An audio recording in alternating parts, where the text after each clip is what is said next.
రోడ్డును బ్రిడ్జి నిర్మాణ పేరుతో 6 నెలల క్రితం నేషనల్ హైవేను సగం రోడ్డు తవ్వి ఎక్కడి పనులు అక్కడే వదిలివేయడంతో తరచూ రోడ్డు ప్రమాదాలు జరుగుతున్నాయని ఉద్యోగుల సంఘం తెలంగాణ రాష్ట్ర కన్వీనర్ మాలోతు దశరథ్ నాయక్ తెలిపారు. ఆదివారం ఆయన మీడియాతో మాట్లాడారు.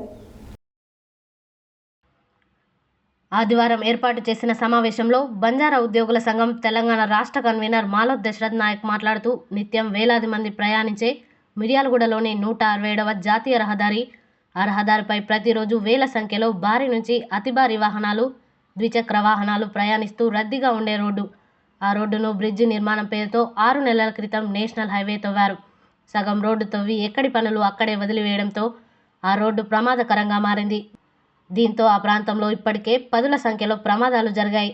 ఇది ఎక్కడో కాదు, మిర్యాలగూడ పట్టణానికి కూతవేటు దూరంలో ఉన్న ఫ్లైఓవర్ సమీపంలో జాన్ డీర్ ట్రాక్టర్ షోరూం దగ్గర.